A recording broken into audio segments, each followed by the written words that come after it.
మా పార్టీ అధ్యక్షులు పెద్దలు కేసీఆర్ గారి నాయకత్వంలోనే ఎన్నిక కొట్లాడుతున్నాము. ఆయన పిలిచి మా అందరికీ దిశానిర్దేశం చేశారు. ఇప్పుడు మీతో ఇంటర్వ్యూలో ఉన్నప్పుడు కూడా ఆయన మధ్యలో ఫోన్ చేసి దిశానిర్దేశం చేసిన విషయం మీరు చూశారు. కాబట్టి మొత్తం కూడా ఎన్నిక కేసీఆర్ గారి నేతృత్వంలోనే జరుగుతుంది. మేము కేసీఆర్ గారి నేతృత్వంలో ఆయన శిష్యులుగా ఆయన కార్యకర్తలుగా పనిచేస్తున్నాం. తప్పకుండా అందరం పనిచేస్తున్నాం. ఇందులో లేదండి, హైదరాబాద్లో మున్సిపల్ కాదు హైదరాబాద్లో ఎలక్షన్లో జిహెచ్ఎంసీలో సీట్లు రావడానికి మీరు కారణం అని నేను అంటే హైదరాబాద్లో కాదు భరత్, హైదరాబాద్లో నేను మున్సిపల్ మంత్రిగా పనిచేశాను కాబట్టి నాకు అటాచ్మెంట్ ఉంది కాబట్టి నేను ఇక్కడ తిరుగుతున్నాను అంతే తప్ప నాకేదో ఇందులో గొప్ప ఇదేమీ లేదు, పాత్ర ఏం లేదు. మిగతా అందరు కార్యకర్తల్లాగే నేను పనిచేస్తున్నా. డెఫినెట్గా 100% పార్టీ గెలవడానికి అందరూ ఎంత శ్రమ పడుతున్నారో నేను కూడా అంతే పడుతున్నాను. అంతకంటే ఎక్కువ ఏదో నేను చేస్తున్నాను. గెలిచినా ఓడిపోయినా కేటీఆర్దేనా వర్కింగ్ ప్రెసిడెంట్ నేను పార్టీకి.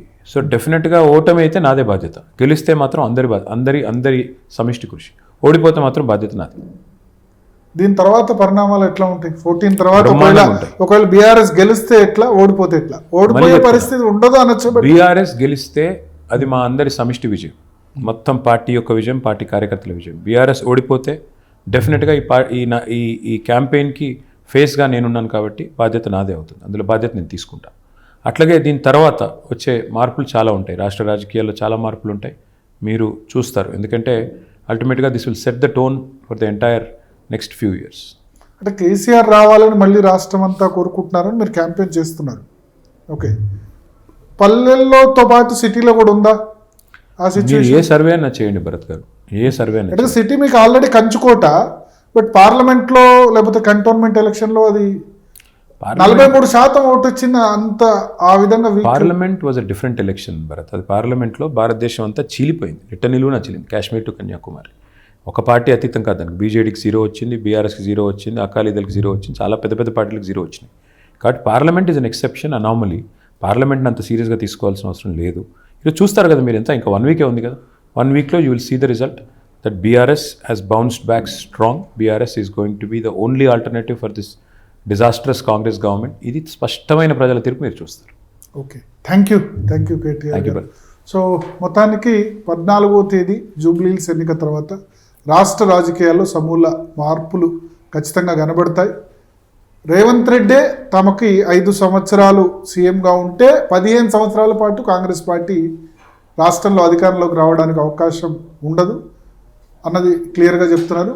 జూబ్లీహిల్స్లో ఒక ఖచ్చితమైన మార్పు కనబడుతుంది. అది రాష్ట్ర రాజకీయాలు కూడా సమూలంగా మార్చే అవకాశం ఉంది. గెలిస్తే సమిష్టి బాధ్యత, ఓడితే మాత్రం తనది బాధ్యత అని కేటీఆర్ చెప్తున్నారు. ఈ ఎన్నిక నాకు మళ్ళా ఒక హుజురాబాద్, మునుగోడు ఇటువంటి ఎన్నిక తలపిస్తుంది. జూబ్లీహిల్స్ ఎన్నిక 2014 తర్వాత నాకు తెలిసి రాష్ట్రంలో 10-12 ఉప ఎన్నికలు జరిగినాయి. అందులో ఇదొకటి. అయితే ఒకటి మాత్రం స్పష్టం, ప్రభుత్వం వచ్చి 2 ఏళ్ళు ఇంకా నిండలేదు. ఇంకొక నెల రోజుల్లో కరెక్ట్గా 2 ఏళ్ళు నిండుతాయి. ముఖ్యమంత్రి గారు పడుతున్న హైరానా, అధికార యంత్రాంగం ముఖ్యంగా చేస్తున్న అరాచకాలు, మంత్రులు ఇవాళ కాలికి బల్పం కట్టుకొని హైదరాబాద్ గల్లీల్లో ఒక సామాన్య కార్యకర్తలాగా తిరుగుతున్న వైనం చూస్తుంటే మాత్రం ప్రభుత్వం ఎంత బ్యాక్ ఫుట్లో ఉందో, ప్రభుత్వం ఎంత ఇబ్బందుల్లో ఉందో దీన్ని బట్టే చెప్పొచ్చు. ముమ్మాటికి ఈ ఎన్నికల్లో, పోయిన ఎన్నికల్లో మేము 16,000 ఓట్లతో గెలిచాం జూబ్లీహిల్స్ కాన్స్టిట్యున్సీ 2023లో. ఈ ఎన్నికల్లో 16,000 కంటే ఎక్కువ మెజారిటీతో గెలుస్తాం ఇంత చేసినా కూడా. ఇప్పుడు రేవంత్ రెడ్డి మొన్న మాట్లాడిన దాన్ని చాలా తప్పు, మీ మీద మాట్లాడింది నేను అంట, చెత్త నా కొడుకు అని ఏదో మాట్లాడారు, చాలా తప్పు, ఖండిస్తారు. కానీ అంతకుముందు మీరు మాట్లాడినది ఏం మాట్లాడాను నేను? మీరు ఏమన్నా నేను ఆయన చెప్పండి ఒకసారి, గుర్తు చేయండి. నాకు కూడా గుర్తు. కేసీఆర్ గారు నేను ఆయన ఏం మాట్లాడాను స్వామి? ఏ సందర్భంలోనైనా అవతల వారు కవ్విస్తే, అవతల వారు రెచ్చగొడితే తప్ప మేమేనాడు విమర్శకు ప్రతి విమర్శ చేశాను తప్ప ఆ కారణంగా ఎవరిని దూషించలేదు. ఇంకొక విషయం కూడా నేను గుర్తు చేస్తున్నా భరత్ గారు మీకు, నేను మొన్న నన్ను అన్ని మాటలు అన్నా, నేనేమనలేదే. గౌరవ ముఖ్యమంత్రి గారనే మాట్లాడా, ఈరోజు కూడా చెప్తున్నా.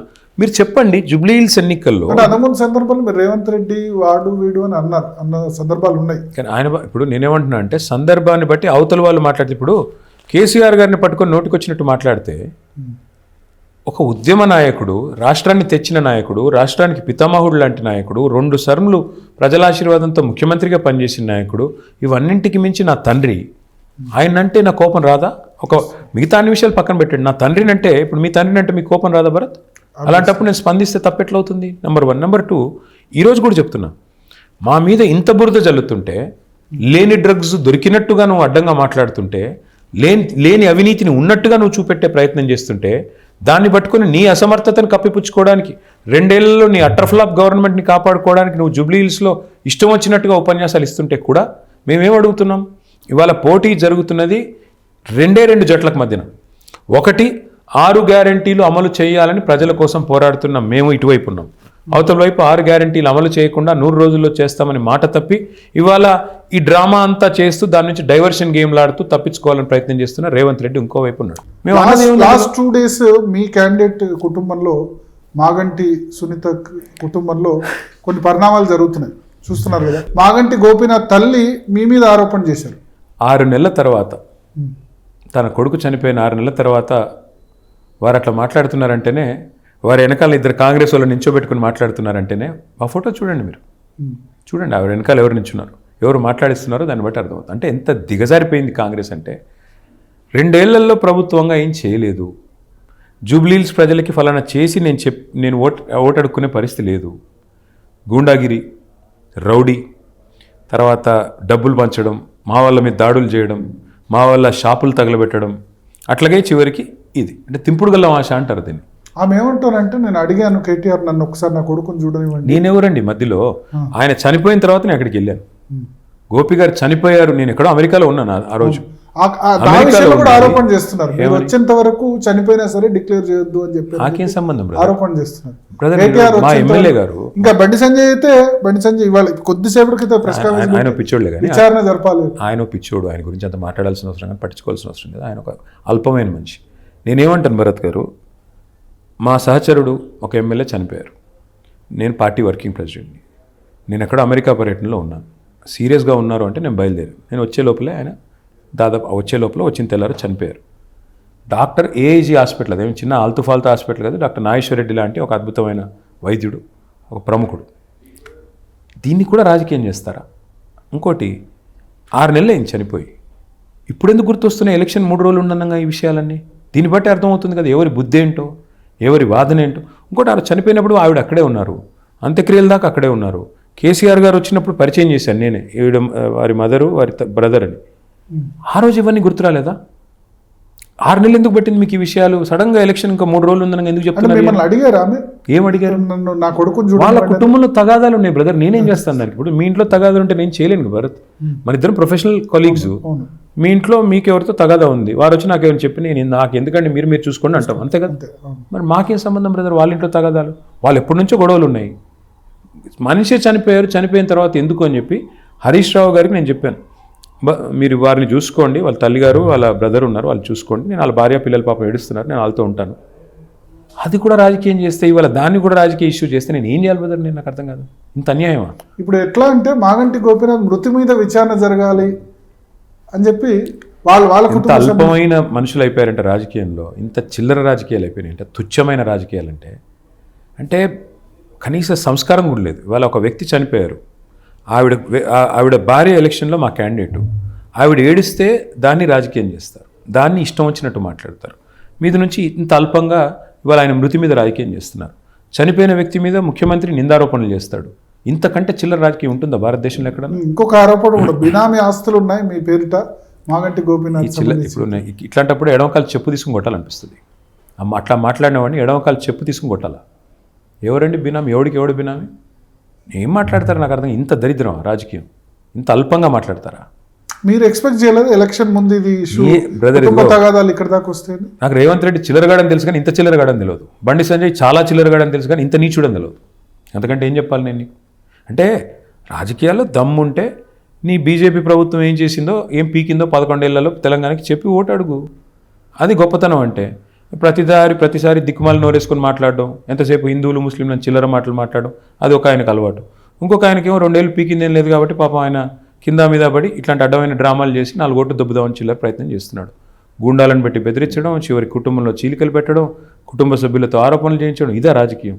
అడుగు ఓటు, తెలంగాణ ప్రజలను అడుక్కో.